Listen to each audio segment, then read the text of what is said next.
Oh, ladies and gentlemen, it's good to be back with all of you again for another One Piece reaction. I'm so happy right now. Good to see you, Cohagen. Good to see you, Ozzy. Good to see you, Averil. It's good to see everyone. Let's go ahead and get started, shall we? Yo! Actually, hold on. I didn't even put the. I don't even have the right stuff up. Here I was thinking that I was report. Here I was thinking that, I was prepared. I was not. And it looks like after this chapter, we're still not going off on break. But yo, peoples, Qushu 92 here. Welcome back to more One Piece. In the last chapter that we had, it was essentially showing everything coming to a head, us finally being out of the flashback of Harold, and it shows everyone else starting to head up to the sun world. I am not going to be wearing these glasses simply because these shades that you guys have sent to me, they're great for being outside and looking nice, but I can't see a thing through them when I'm looking at a computer screen. So they were just there for appearance's sake. But last we left out on, YouTube's app really doesn't want me to see my own chat on the side, do they? They're really making this difficult. But the glasses look good on you, fist bump. Well, thank you, CDs. But last we left out on, everyone is starting to make their way up to the Sun World. Luffy and Loki, last we seen them was 2 chapters ago when Loki used Nibelheim against one of the Sleep Tids. We find out where everyone is currently at. D-Train, welcome! Glad you made it to a reaction. Hope your day has been good. I hope everyone's day has been good. But we're really dealing with everyone getting up to the Sun World except for Luffy and Loki, and everyone finding out what's going on, the new giant warrior pirates trying to find out what's happening, dealing with all the nonsense that's above, and Chief Jarl delivering one of the most coldest speeches towards Emu and the Holy Knights, saying like, yeah, we're not scared of you. You think you're gonna take our entire country? You think you're gonna take our entire country? You think that's gonna break us? You are sorely mistaken. And he says all of this while he's brandishing his sword, while Elbaf is preparing to fight for their home as the demonized Dory and Broggy literally bear down on the village, with the last thing we see being Zoro saying, I got a plan. So let's see what happens in chapter 1173, Warrior Generation. Reader request, Usopp smearing honey on the tip of his nose to lure in rhinoceros beetles by Hoshimiya. And it shows Usopp doing that to lure in a bug, while also Chopper is basically around the side of a tree. Kinda, I don't know if he's hiding correctly because his lower half is actually holding on to the tree itself. And, oh, okay, hold on. Okay. Sorry. Important text message that cut up. But we have Chopper who's looking at the honey as well because it's making him hungry while Usopp's trying to lure in the beetle. Let's get to the story. And we have Dory and Broggy and all the other giants who have been Domi reversied on one side, and we have Jarl and the remaining giants in the Western Village bearing down and preparing to fight on the other, with them all saying, Kill Jarl! And it shows Dory and Broggy and Jarl going, Dory and Broggy, what has become of ye? And then it has Harudin and Stanzen with Zoro in tow, with Harudin going, What plan do you speak of, Roronoa? First, I need you to tell me if it's okay to cut them to pieces. That's a good question. They're all members of the giant pirate crew. And then Stanzen, protecting Chief Jarl's life is our top priority. But ideally, we don't want to harm vaunted warriors who've earned that respect. And then it has some of the demonized giants turning around going, is that Harudin and Stanzen? They spotted us. Remember, don't get sandwiched. So, have you boys managed to unite all of giant kind yet? Each case, I'm guessing the answer is no. Zoo-gya-gya-gya-gya-gya-gya. Zoo-gya-gya-gya-gya-gya. Zoo-gya-gya-gya-gya-gya-gya. And then both Harudin and Stanzen get upset, and they both go, Go right ahead, Roronoa. I hear you, brothers. And then Zoro smiles and he jumps off of Harudine's shoulder. Aha! They can't sandwich you if you're overhead, eh? Dee-ga-ga-ga-ga-ga-ga. Clever. Did we ever hear Harudine laugh before? Dee-ga-ga-ga-ga-ga-ga. Dee-ga-ga-ga-ga-ga-ga. Clever. Let's flank them from the side, Stanzen. You got it, Harudine. And it shows Zoro hopping over the heads of all the demon giants. Huh? Hey! And he jumps high into the air. He's up above, a little puny human. 3-sword style. Secret art. What? Huh? Zoro gotta... Hold on! What do you mean? Zoro's gotta... He's got a secret art? He's got a... Oh! Hold on, give me a second, Zoro. He got a secret art? 3-sword style. Secret art. Crossing the 6 paths. And Zoro proceeds to cut every single one of them down. Because here's the thing, we don't even see the attacks land, we just see the aftermath. Because it shows a panel, and it's just like a swoosh of air, and all the demon giants are blown back. Yeah, all of them are blown back. Ah! Well done, Roronoa. And then it shows Zoro in the air right between Dory and Broggy. And they both scream, Roronoa! Dory, Broggy! And then Zoro basically uses like his swords to literally propel himself. Like he slices the air, and like an air cannon, he propels himself out of the way before Dory and Broggy can cut him. Oh, gotta move. And then it shows Dory and Broggy bringing their weapons across, and they wind up hitting each other. Were you guys right? Is this going to cause them to fight each other? Were you guys right? Ain't no way. Ain't no way. They both slice into each other. Duh! Dory! Broggy! And this is Chief Yarl. Captains! And both Dory and Broggy cut into each other, and they scream out in pain. And blood shoots out from their bodies. And then we cut back to Brook. And he's still bound, but he's crawling off on his own. And push. And push. Brook, branch root 8. And push. He is literally bound up and he's just pushing himself little by little. And he's wheezing. Princess Shuri! Is that you, Princess Shuri? Princess Shuri? Princess Shuri?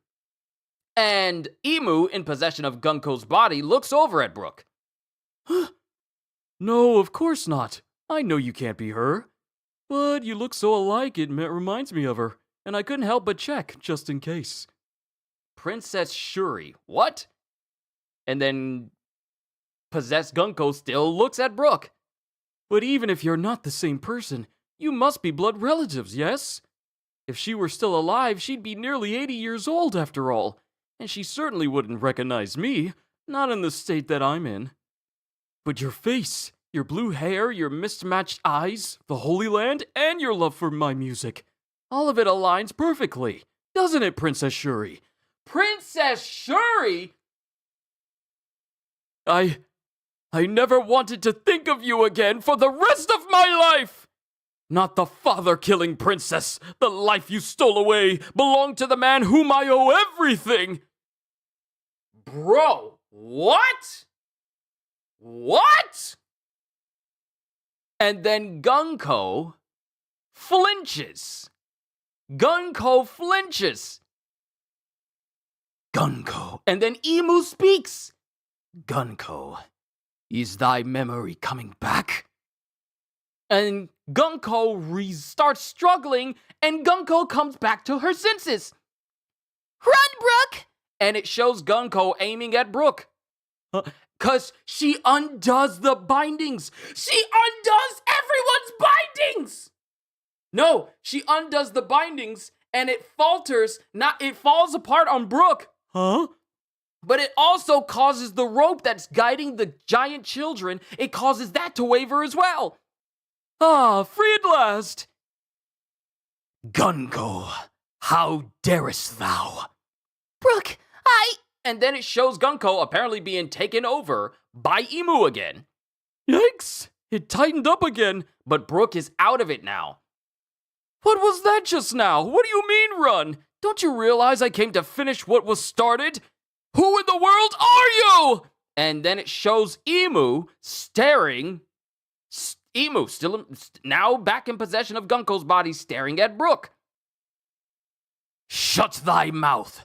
What are thee to Gunko? And then we cut to Usopp. Usopp, branch root 8. Yes, I'm free. I feel like my mental powers did that.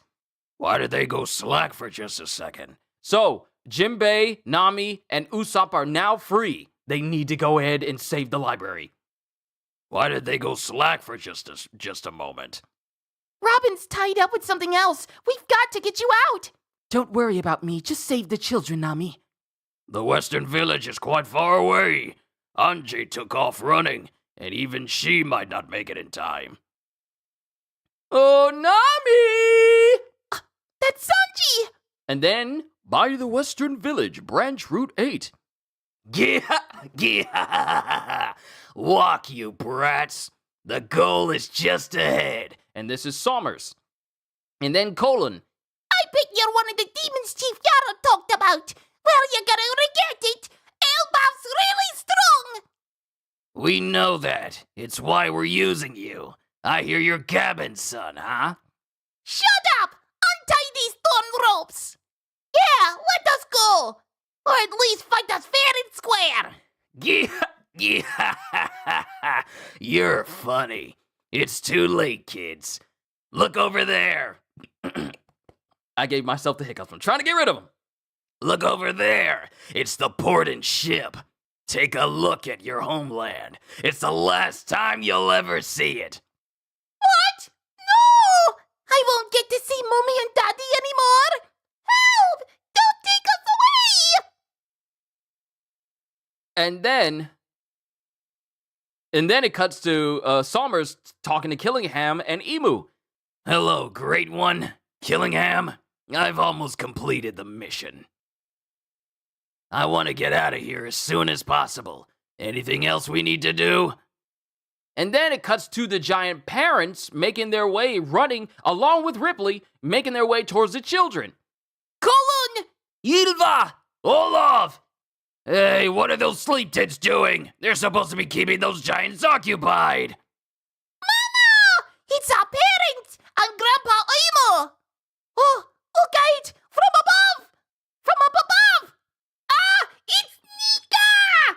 And the sleep tit version of Nika bears down on the parents to slice into the branch to keep them from catching up. It's Nika! The god of destruction!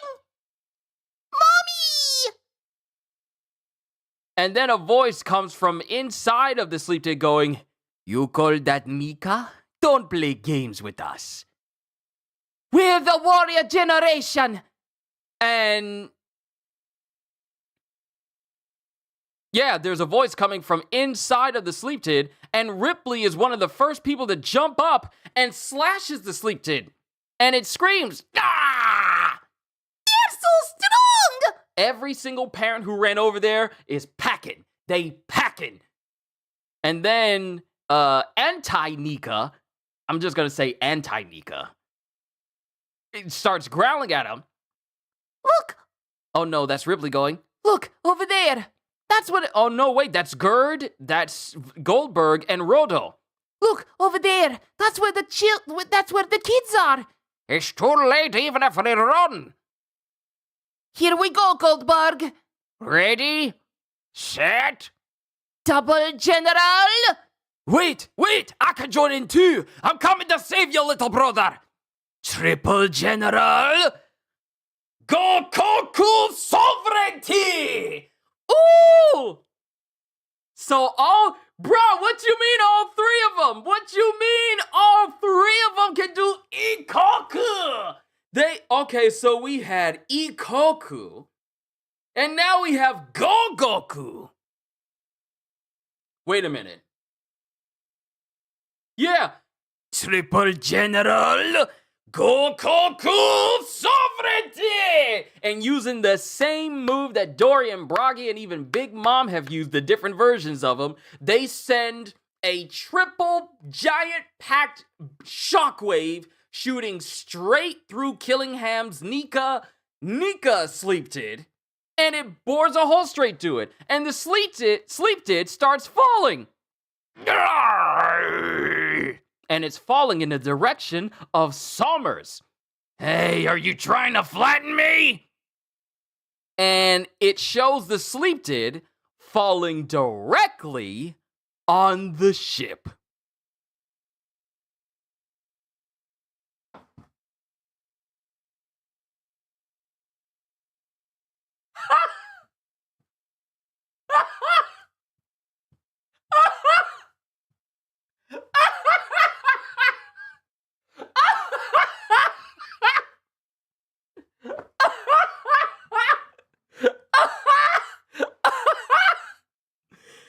It falls directly on the ship they were going to move in order to take the kids away. We were literally at the steps.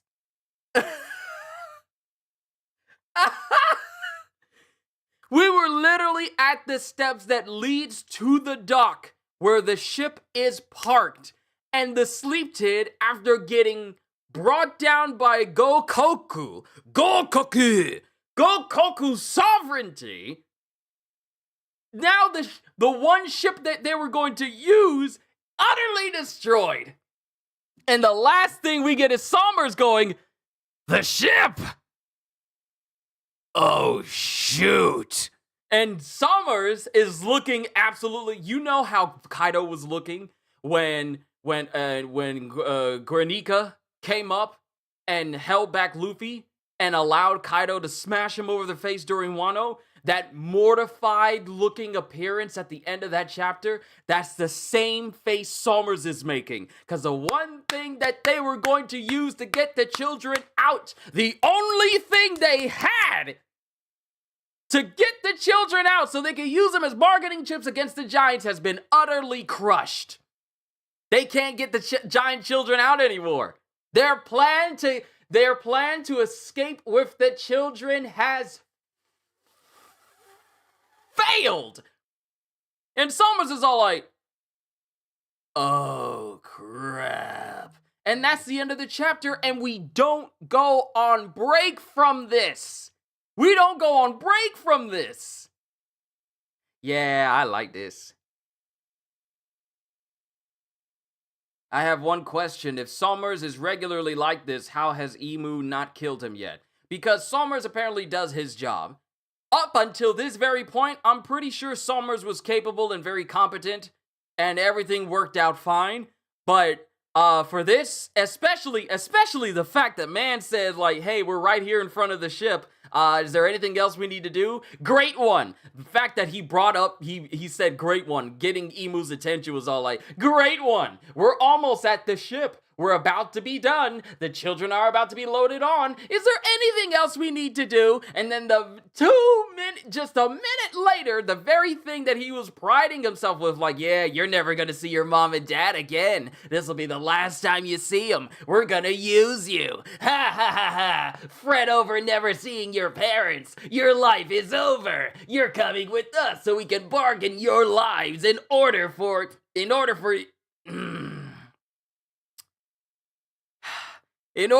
Elbaf to suit our needs and obey us and kneel and bend the knee.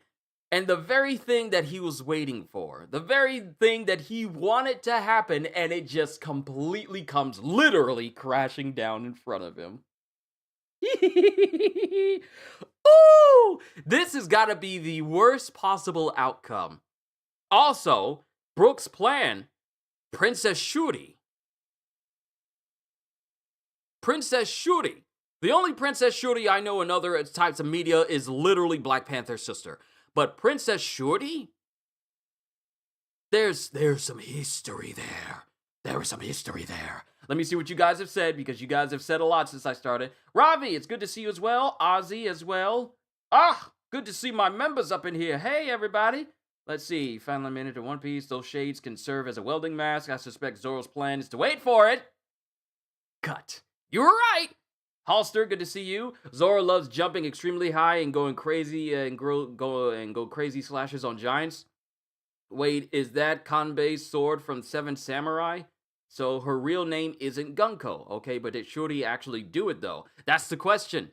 But I don't think the father-killing princess is really... See, after Loki's story, we really can't believe these stories of patricide and matricide from characters from just word of mouth anymore. We need context, because we find out that Loki was called the king-killing, father-killing curse of Elbaf, and we find out the true events that led up to it, and now that story is literally just false now. So when it comes to people killing their parents in this story, I'll believe it when I see it. Otherwise, there's probably a lot more going on that we don't know of. And given the fact that Brook is 90 years old, and he says that it can't be you, you're not Princess Shuri, because she would be 80 years old right now. Of course, Brook doesn't know about the immortality of individuals who have been blessed by Imu. So there's a whole lot going on right now. And also, apparently, this Princess Shuri killed the very man that Brook owes everything, his entire life to. And this is way before he became a pirate of the Rumbar. And this is way before he died. There's Brook's, I said this years ago.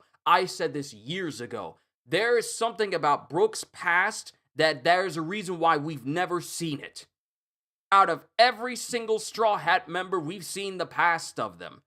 But Brook's history predates Roger.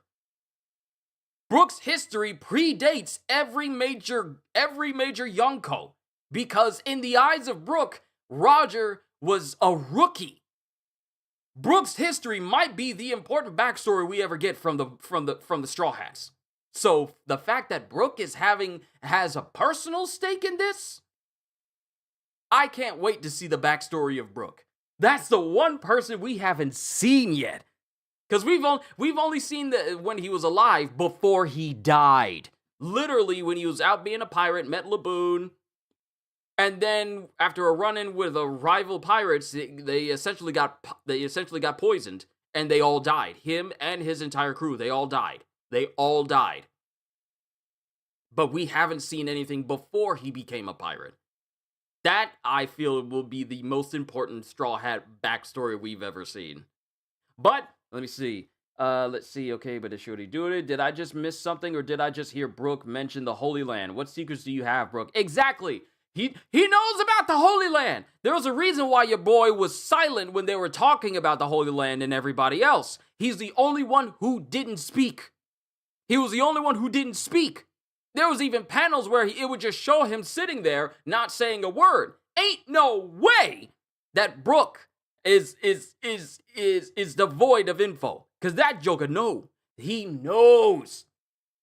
We literally saw her crying for her father, so there's more to the story. Ozzy, that's what I said. I felt he's seen something back then when he was part of the music crew. No, I feel like this predates him being part of the Rumbar Pirates. This predates him that predates that. I feel like it's before he became a pirate. Because remember, it said that he was part of a certain kingdom, and he learned his fencing and sword skills after being, the commander of some night detail in a certain kingdom. We don't know that part yet. We only know the aftermath when he was a pirate. Also, this confirms to me that Emu has a type. Buggy, watch out, especially if you get gender swapped. Oh, okay. Go on, you three. Hey, Somers, why aren't you smiling? Oh, that's right. You can't kidnap Jack without a ship. Uh-huh. Somers is an idiot. Thank God. He really is. Because he revels in seeing people's misery, but he is He's like Blackbeard in the fact that he'll get so into it and see just how good he's doing that he literally throws caution to the wind and doesn't even think ahead. He doesn't think ahead. That's how Blackbeard almost died several times in this series. First, it was Magellan getting poisoned by him. Because Magellan wasn't having it. He was all like, "Are you Blackbeard?" "I sure am." "Hydra!" And then just gets covered in excruciating insta-death poison. Then, afterwards, he gets so full of himself that he doesn't think that Whitebeard is going to kill him, but Whitebeard basically goes in and almost cleaves his chest in half. And that's another thing he survived. Somers is the same way. The only difference is if he gets injured, he can regenerate it. But the dude is still an idiot. Still high on himself to the point of stupidity. He just screwed his own team over by hitting it into the ship. See, here's what he essentially, see, here's the thing. Now that you mention it, this Joker's so dumb because he didn't want to be flattened, and I didn't notice this until just now. I'm glad I'm making note of it now. Because this dude is so stupid, he didn't think of where the sleep tid was going to land.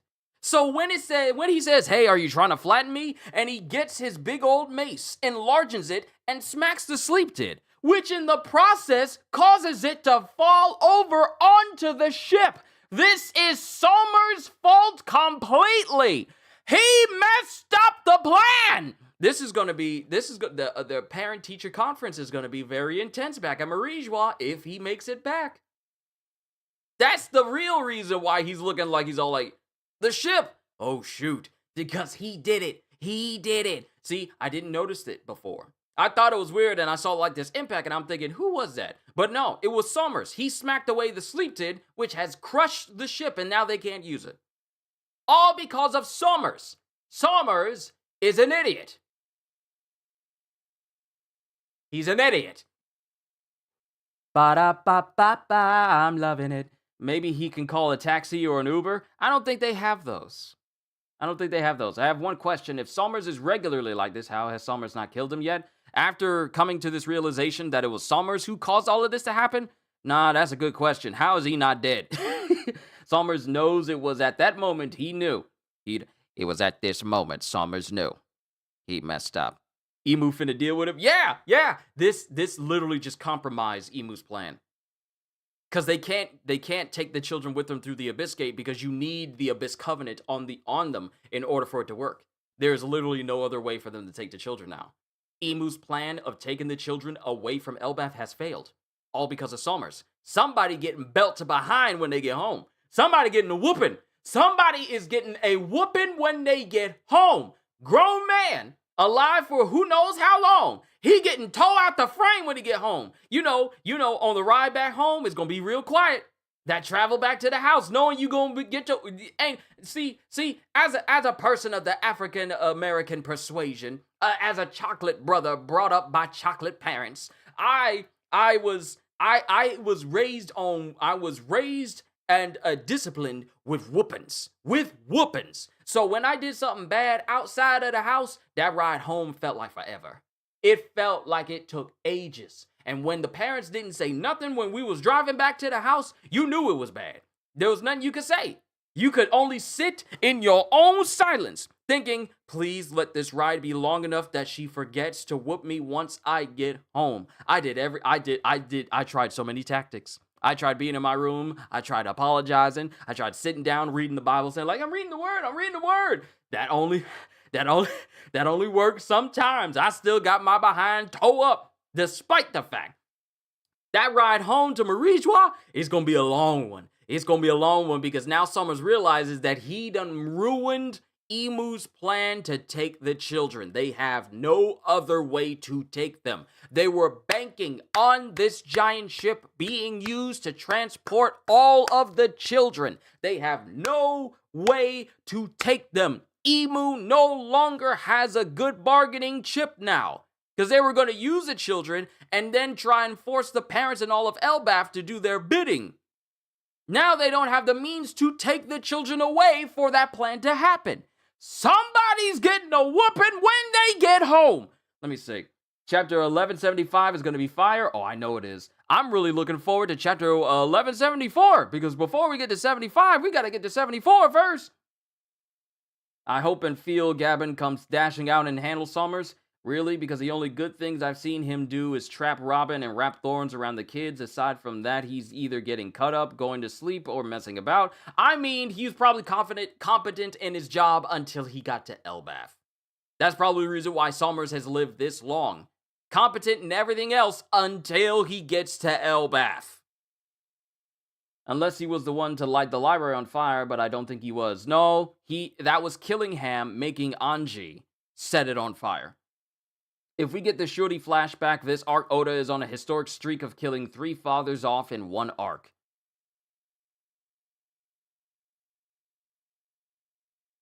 Yeah. Harold, Rocks, and possibly the father of Shuri if Oda keeps with this pace. Maybe this arc will be Brooks too? It has to be. If this arc isn't going to be Usopp's arc, I'm okay with it being Brooks instead. Brooke had to have seen this exchange and politics stuff, and I always forget that Brooke was also the only person who knew about the Holy Knights. He's the only person from the Straw Hat crew who knew of the Holy Knights before anyone else. So this dude has history. This dude has history with Marijois, because the Holy Knights is essentially like the Secret Service. The Holy Knights are essentially like the Secret Service of Marijois. Barely anyone knows about them, except for the revolutionaries. Except for the revolutionaries and pirates who have actually had a run-in with the Holy Knights who went down to the lower world. But Brooke knowing, there's a lot more going on. So let's see. Also, blocking an attack from Emu, that's my goat. There better be no Brooke slander no more. Even if he doesn't win, being able to block attacks from Emu is pretty impressive. Seriously. Mind you, because Brooke has a shield. He's got a shield. And mind you, Emu is clearly using Conquerors along with this because you see the trademark Black Lightning going up against this. And the thing is, Emu does not know about the relationship between Brooke and Gunko at all. Because they're asking, shut thy mouth, what are thee to Gunko? They don't know. Emu doesn't know the relationship between Brooke and Gunko at all. Let's see, Summers, what a maroon. What a maroon. What an imbecile! That man is an impostor! An impostore! I love the Addams family, especially Raul Julia as Gomez. Literally one of the most perfect castings of a character ever. Also, I find it interesting that the first Straw Hat to have a fight with an Emperor was Brooke, and now the first Straw Hat to fight Emu is Brooke. Brooke messing with Yonkos before any of the other Straw Hats or anyone else has, and now he's literally fighting the ruler of the world. He is literally he is the first Straw Hat to clash with the literal ruler of the world. Before Nika even shows up, Brooke, the undead skeleton man, is clashing with the true ruler of the world. Somebody better put some respect on Brooke's name. This man has been clashing with overpowered foes before the main heavy hitters actually got a chance to. What do you mean? What do you mean?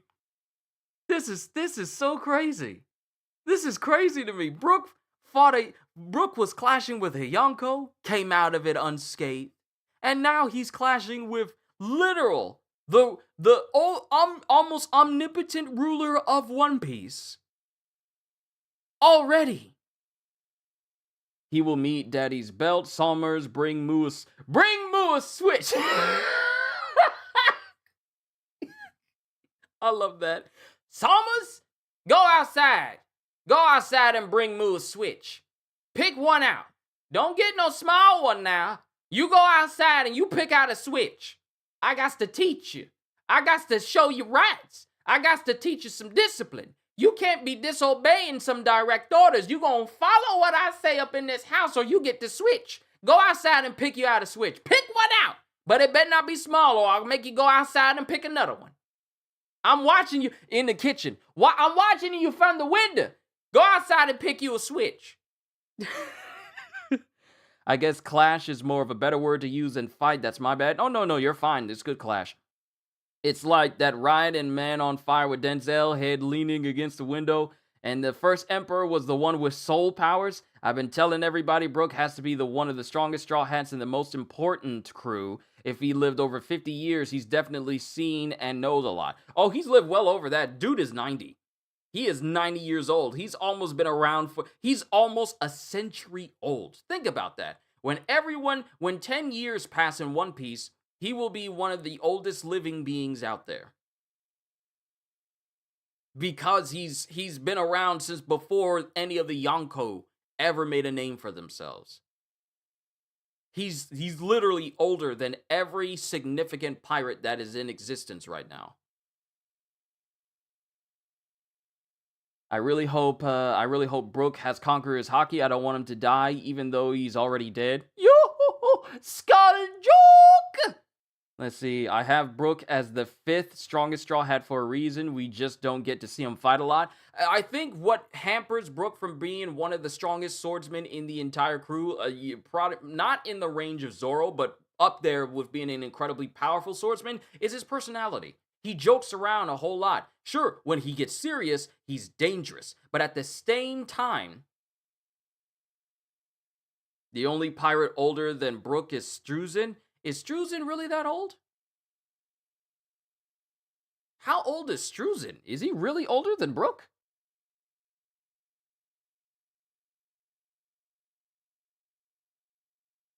Is he really older than Brook?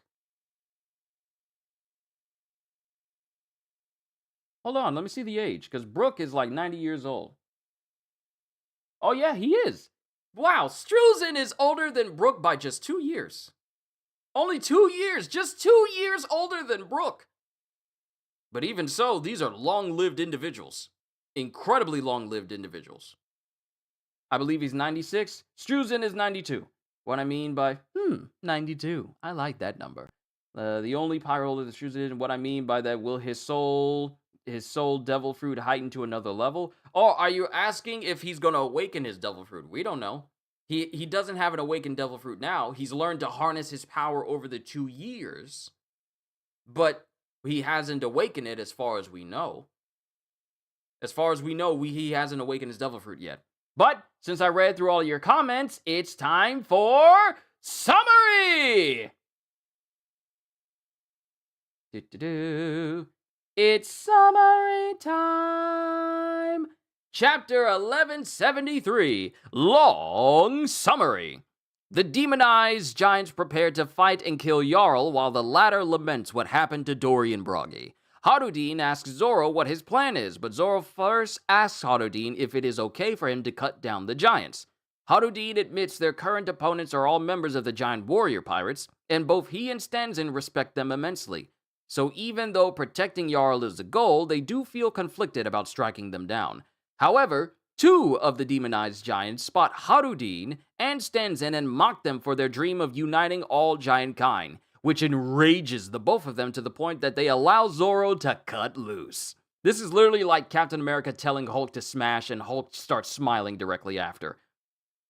With that, Zoro jumps into the air, the 2 of them realizing that his plan was to stay above them as much as he can to avoid getting stuck between them and demonized, a plan they admit is very clever.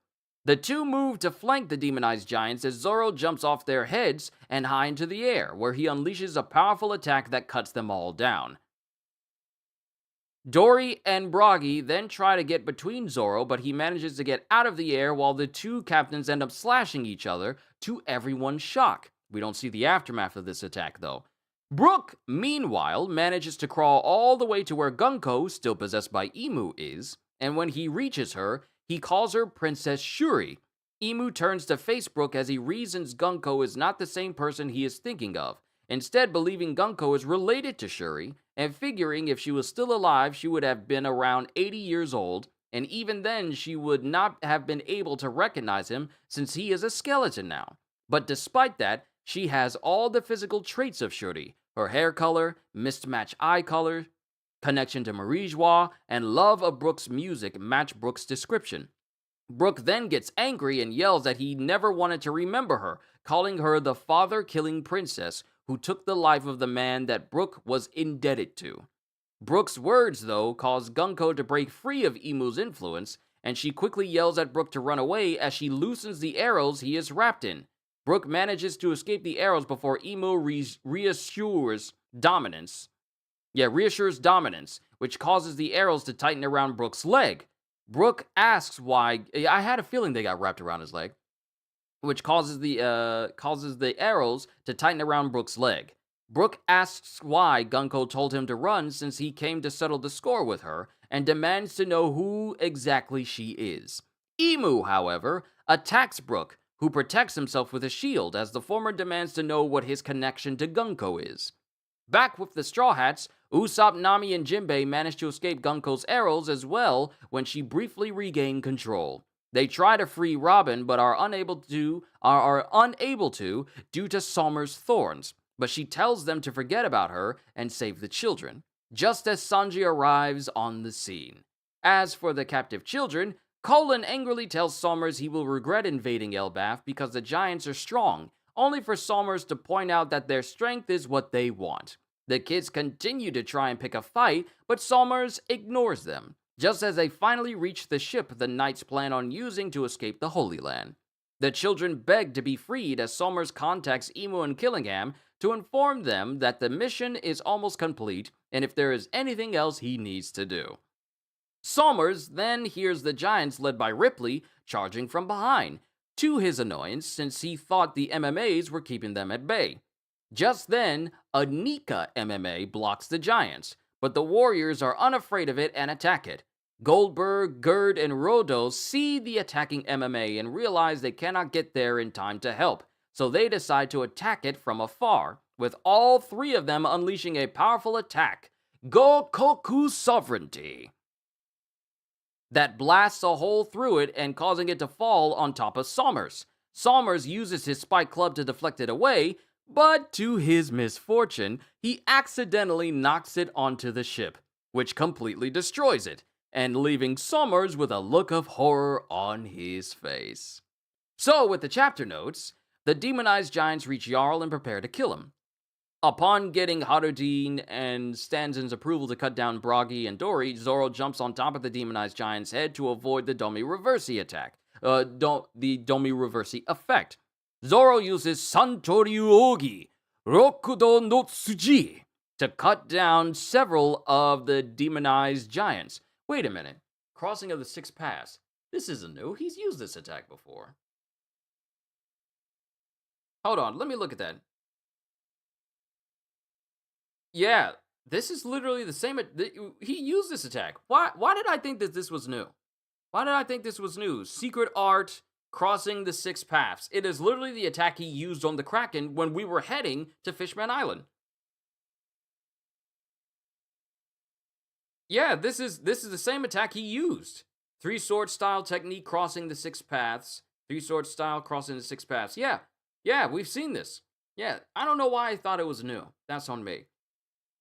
Zoro uses Santoryu Ogi Rokudo no Tsuji to cut down several of the demonized giants. Harudin and Stanzen, it's been a while since he actually used that attack, so apologies for not exactly recognizing it at a glance. It's been forever. Harudin and Stanzen split up and flanked the demonized giants to assist Zoro. Dory and Bragi try to attack Zoro, but end up hitting each other instead.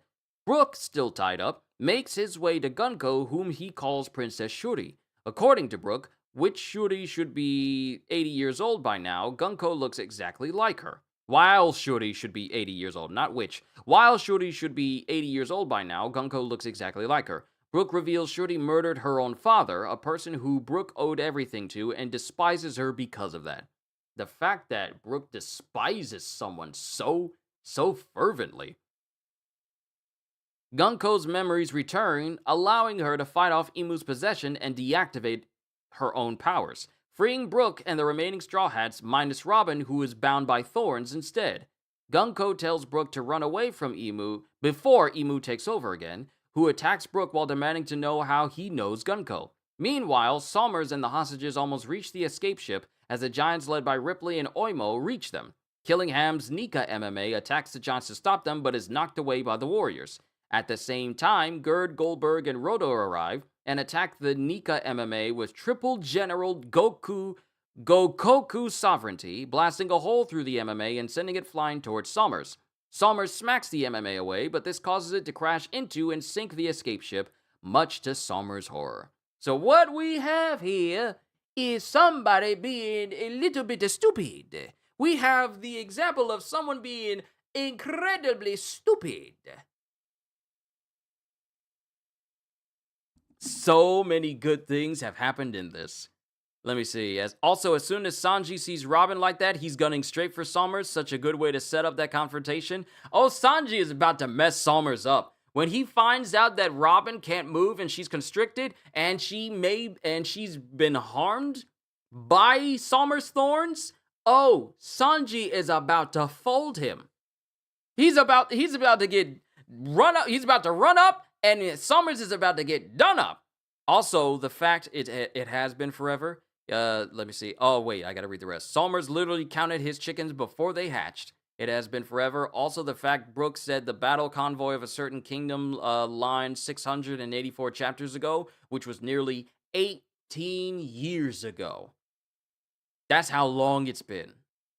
But here we are, ladies and gentlemen, as we have Somers literally messing up the end plan for the giant children to be taken away. So there's literally no reason for them to lead them anymore. Did jump the gun and skip over chapter 1174 and said 1175? My bad. You did. You skipped over it. You said, boy, chapter 1175 is going to be fire. I'm like, what about 1174? We haven't even crossed that bridge yet. What about that? But I get what you mean. It's all good. It's fine. We're just so massively hyped. It only took 18 years for Brook lore. Let's go! Can y'all imagine how long it's been since we've had lore between characters? It's literally gonna be 18 years. And now we're getting more lore for Brook. But this was a good chapter. I enjoyed it. I was out of my chair. And as soon, what was it? What was I laughing at? What was I laughing at that had me get up out of my chair and I was laughing a whole lot?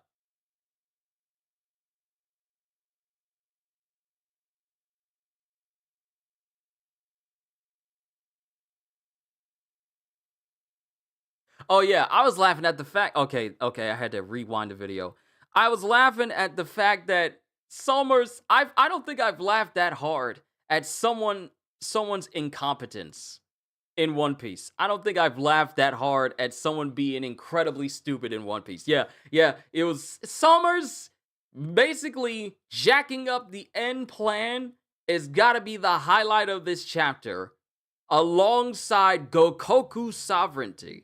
It was so immensely satisfying seeing Somers, the person who has been screaming and yelling the loudest about like, oh, I can't wait to see the anguish your parents are about to be in when all of you kids are gone. Oh, I love seeing parents vying for their children only to be ripped away and their hearts torn asunder. Yada, yada, yada, ha, ha, ha, evil, evil, evil, I'm mean, mean, mean. And all of that just to be the very reason why the plan doesn't go any further.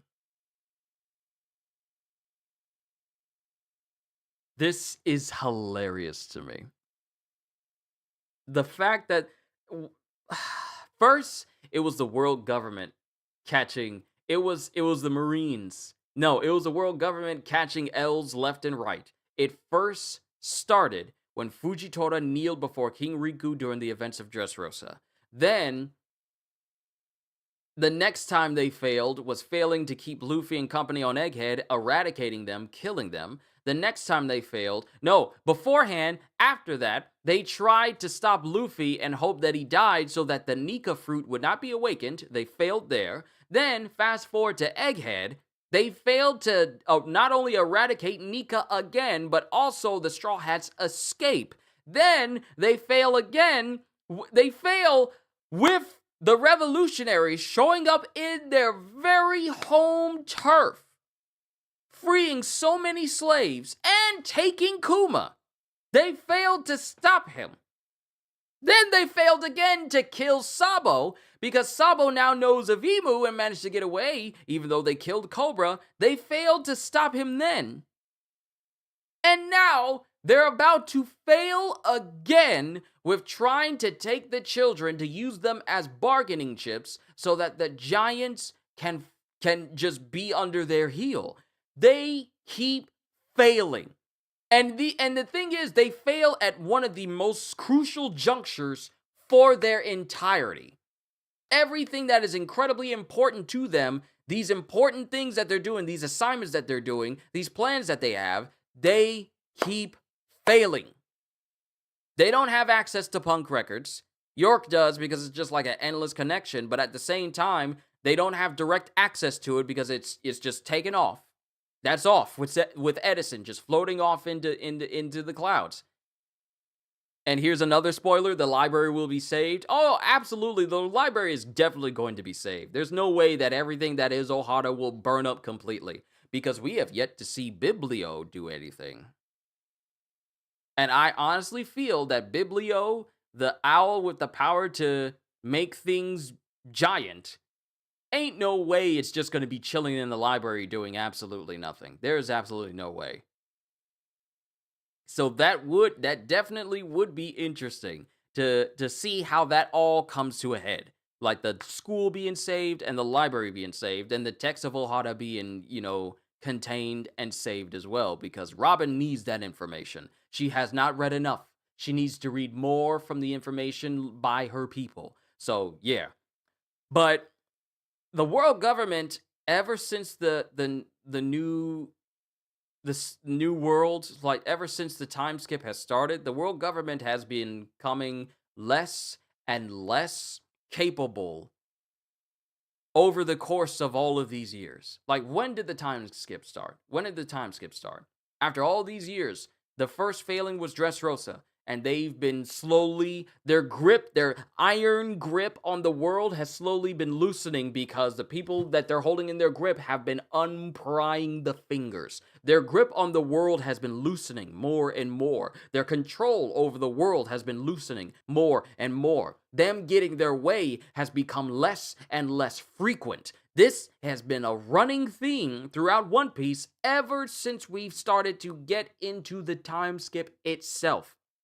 The world government is losing control. They're losing 2012? Okay, so it's been well over 10 years. Well over 10 years since the time skip started. The world government has been losing more and more ground for control ever since Dressrosa, and they have not been able to gain it back. And in these moments, when they are looking to gain an even greater fighting force, their literal own comes in and stupidly jacks everything up.